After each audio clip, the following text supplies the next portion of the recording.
在东突厥省，中国当局打着提高人民生活水平的幌子，任意虐待当地维吾尔人。一服装厂的汉族管理人员揭露了令人担忧的详情。一名陕西省汉族人在南疆地区一家服装生产厂做管理工作，他愿意向韩东讲述他在南疆的工作经历。为自身安全，他要求使用化名为王浩。为了培养维吾尔人的纪律性，每天早上这些员工都得跑步1小时，接下来就是长达13个小时的劳动。他们经常被迫加班到夜里1点，与每天劳动的时间相比，他们每月的工资低得很不成比例。一般工人月工资只有500元，约70美元，班长、小组长月工资稍高些。维吾尔工人住在工厂，休班时间也很少被允许回家。有的企业雇佣未成年学生，他们最小的只有16岁。这些孩子中有80%的父母都被关在教育转化营。据他了解，这些未成年孩子多数是由学校送去工作，学校跟企业签订了合同。王浩认为，政府强制维吾尔人就业并非像宣传的那么简单，并且与脱贫毫不相干。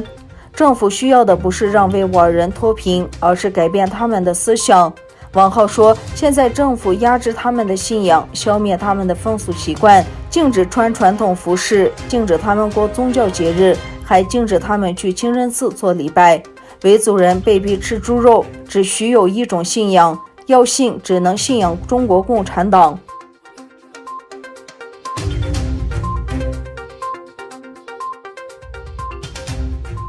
世界维吾尔大会主席多鲁坤埃沙周四致函国际奥运会主席托马斯巴赫，呼吁取消中国政府举办2022年冬季奥运会的资格。世界维吾尔代表大会30日呼吁国际奥林匹克委员会重新考虑允许中国举办2022年冬季奥运会，并紧急解决各方提出的问题。因为中国政府正在犯下针对维吾尔人的种族灭绝、危害人类罪以及使用酷刑和其他暴行。如果允许中国举办2022年冬季奥运会，将违反奥林匹克宪章所阐明的价值观和原则，也违反了奥林匹克运动会的精神。世卫大会主席的信函中写道，中国政府残酷虐待维吾尔人及其他少数民族的行为构成种族灭绝与反人类罪，完全违背奥林匹克运动会的精神与理念。国际奥委会作为捍卫体育运动道德标准的国际组织，至今仍未针对北京对维吾尔人的残酷镇压表达立场，令人担忧。据法国国际广播报道，包括国际特赦等多个个人组织已经向国际奥委会发出上述呼吁，但是国际奥委会并未就此做出任何回应。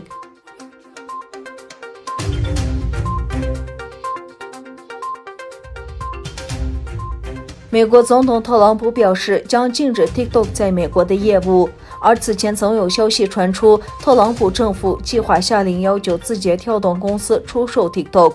而微软则有意收购该应用程序。美国总统特朗普周五表示将禁止中国抖音海外版应用程序 TikTok。他对记者说，有关 TikTok， 我们将禁止它在美国运营。与此同时，知情人士对美国《纽约时报》透露，科技业巨头微软正在与 TikTok 母公司字节跳动进行收购谈判。此前已经有多家媒体报道微软可能收购 TikTok 业务。美国国务卿蓬佩奥在一次电视采访中谈到了对 TikTok 的担忧，表示其可能与中国政府分享用户数据，并暗示特朗普政府正考虑在美国禁止用户访问 TikTok。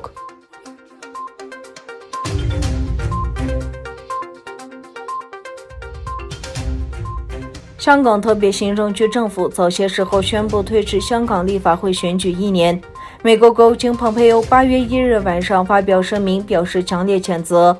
蓬佩奥的声明中说，美国强烈谴责香港政府决定将原定于9月6日举行的立法会选举推迟1年。推迟如此之久，没有任何坚实的理由，因此香港可能将永远也不可能就任何议题、任何候选人投票。这种令人遗憾的行动证实了北京无意遵守根据在联合国登记的条约，即中英联合声明和基本法中对香港人民和英国做出的承诺。几十年来，香港人民反复展示了他们愿意并且有能力进行自由和公平的选举。我们督促香港当局重新考虑其决定，有关的选举应当尽早在9月6日之后举行，并且以一种反映香港人民意愿和期望的方式举行。假如不举行这样的选举，香港将令人遗憾地继续演变为另一个由共产党掌控的中国城市。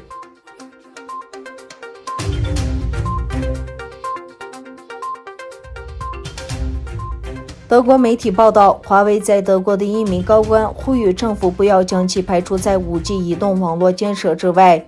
据路透社引述德国《明镜周刊》报道，华为在德国的代表汪涛告诉新闻周刊，政府为所有公司设定同样严格的安全标准，这是确保网络安全的正确方式。德国的3家移动运营商都是华为的客户，而华为在德国已经运营了15年，没有找到任何证据来支持美国有关其设备不安全的指控。此前，英国以安全为由，决定从其网络中清除这家公司的设备。德国总理默克尔的政府已将收紧认证规定的决定推迟到夏季假期之后，应面临一些支持美国呼吁全面禁止华为的议员的压力。